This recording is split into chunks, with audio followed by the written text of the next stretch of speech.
So here's a little project I've got from work. This is a Western Digital Sentinel DX4000, and what this is what's called a NAS unit, which is basically just network attached storage. You put drives in this, connect it to the network, and then you can configure it as a file server on iSCSI, Target, and a few other things. This one is kind of cool because you get 2 gigabit links and 2 USB 3 ports, so if you want to do backups to an external drive, you've got it. It also has redundant power adapters. I only have the one because I only bought the one, but if you wanted to put 2 on here, you could to keep the thing running. Supports a couple different RAID levels, but it runs Windows Server 2008 storage server, not standard server. The problem with it, and their error finally came up, we're getting this startup failed 0xD9, and everything I'm reading says you have to restore the factory image to get this to work. I've already tried that.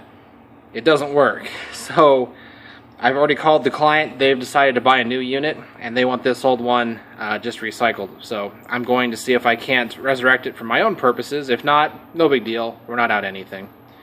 So what I'm going to do is shut her down, and I'm going to tear into it and see if I can get, if there's anything obviously broken, or if I can repair the board, or see what the deal is going to be inside of it.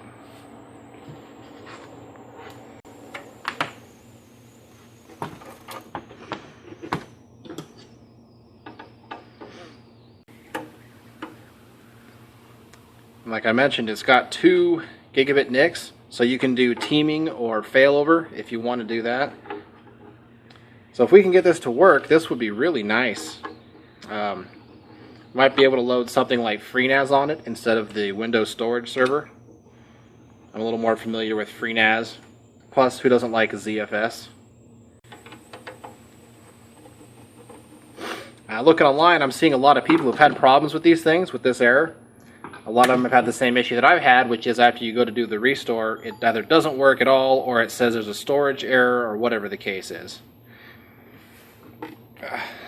Now, I know that this thing is an Intel Atom D525, so it's an x86 computer inside. So I'm hoping I can get some sort of video out. If it is, I can get in and see if we're getting a BIOS post or anything like that out of it.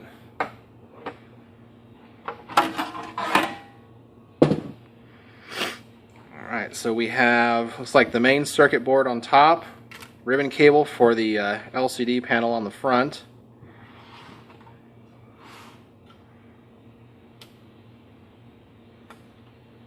Pop that out.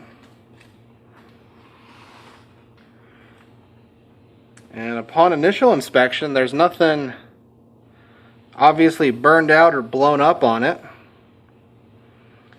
And if there was, I would expect not to get anything on the display on the front. So I don't think the hardware itself is necessarily bad. So we're going to see if we can't get this board off and flip it over and see what we're dealing with.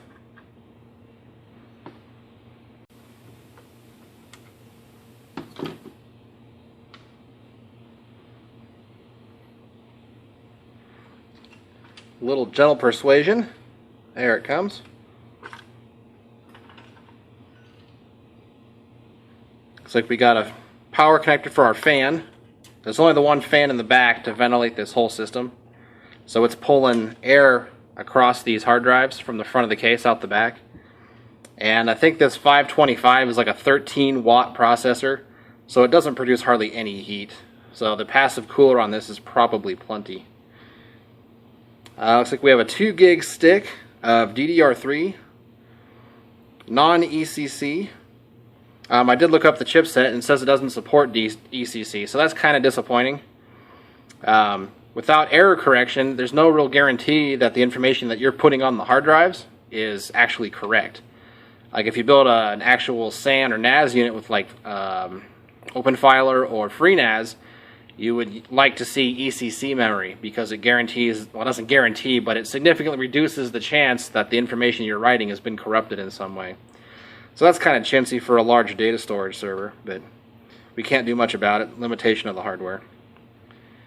Now, I don't see any headers on the board where we can hook up a monitor directly, we do have a PCI Express, looks like X4 slot here. I'd like to try putting a video card in that, actually. However, because we have this capacitor here, I don't think we're going to be able to get a card to plug into that. Let me see what I can come up with. Alright, so I was thinking I was going to try modifying a PCI Express video card. I've seen it done online before, but never done it myself, where you actually hack off the rest of the connectors here, just leaving enough for an X1 connector. But even if I did that, and even if it worked, it's not going to clear the board or this capacitor here. But I think I found another solution to that.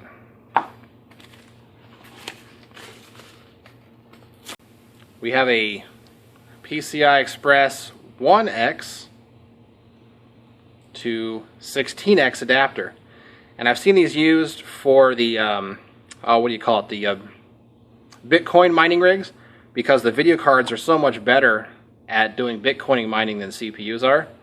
So they'd actually get a board that has a ton of PCI Express slots on there, and they can use a full-size card in the 1X slots. So you don't need all of these, it just reduces the amount of bandwidth to the card. But for the Bitcoin mining, you're not worried about bandwidth. Once you get the information in, that's when you're working on it. The actual total amount of information is not all that much. It's just really complicated math that the card has to do. So the X1 slot works fine. So we're going to try with this adapter here and see if we get any luck with it. How's that come off? There we go. There you go, like a glove.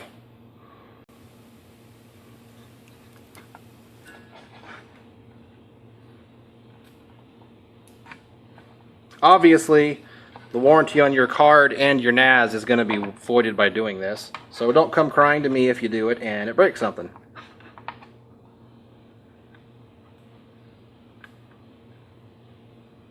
We've got power. And we need video out to our monitor. Where did my connector go?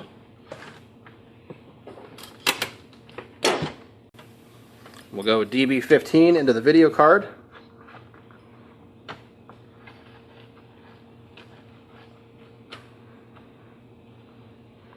And then I think we may have to reconnect that LVDS, or whatever this is, not LVDS, but the little ribbon cable here, so we can trigger the on button, since I don't actually know where that is on this board.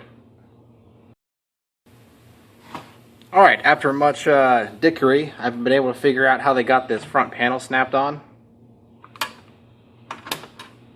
There we go, looks like the bottom came out too. There.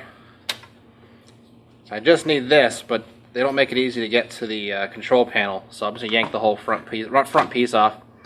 So it just snaps on with some little, nice, broke it off. Some nice little plastic tabs here. They just have little hooks that click into the front of the metal case. So that comes off easy. Now we don't need the main chassis for a while.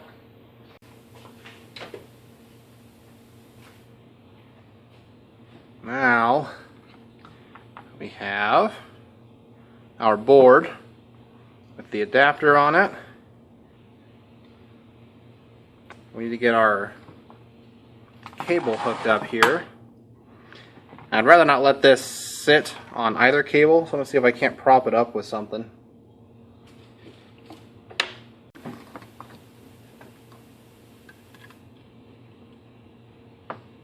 We have video. We'll add power and see what we get.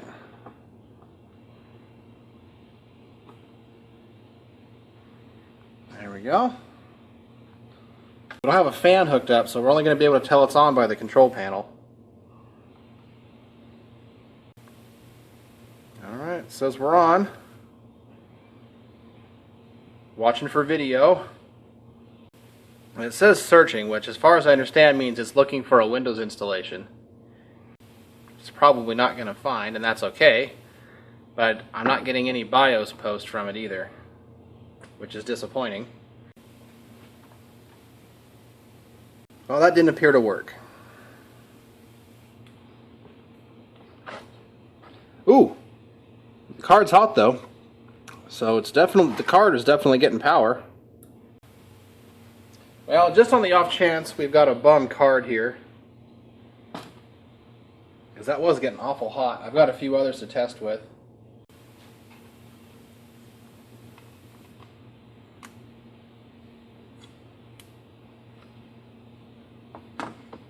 Apparently that's on,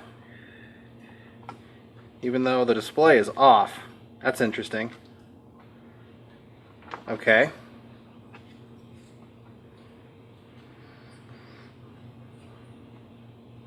Huh. That's very interesting. Okay. All right. Test 2 with a new card. Okay, so yeah, that does turn on immediately. But again, no post video.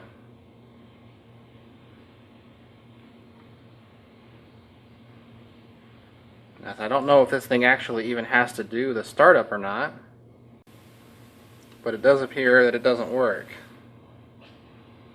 which is unfortunate. Well, son of a bitch, it still doesn't work. So $8 down the tubes for the adapter, but that's about it. I wasn't expecting it to work, I was just more hoping. So I'm going to go ahead and call this one done. Failed completely. I may try screwing around with getting a factory image to restore on it some more, but I don't care all that much. I can scavenge the drives for something else and maybe the laptop memory, but that's a maybe. I do want to take a second to say that the local computer shop guys, the ones that you go to because supposedly they're experts, they can go fuck themselves, because I asked about getting an X1 video card, and the majority of them laughed in my face and told me such a thing doesn't exist and you're a moron for looking, because they're for gaming. Who the hell would want an X1 video card? They just came off as assholes about it, like I was a complete and total moron. I mean, I'm not arguing that I'm not, but you don't have to throw it in my face, you know? Well, as it turns out, quite a few people do. And I can buy an adapter that'll make the card work. Or I can go on Amazon or Newegg or any one of 1,000 other websites and sort by X1 and X4 video cards. So to reiterate, go fuck yourselves. Except for the one shop. There was one shop that's told me that they did have them. It turns out they didn't after I drove there, but at least they said they did. So to you guys, thank you. So anyway, that's the fail for today. Thanks for watching. Enjoy a cold one on me.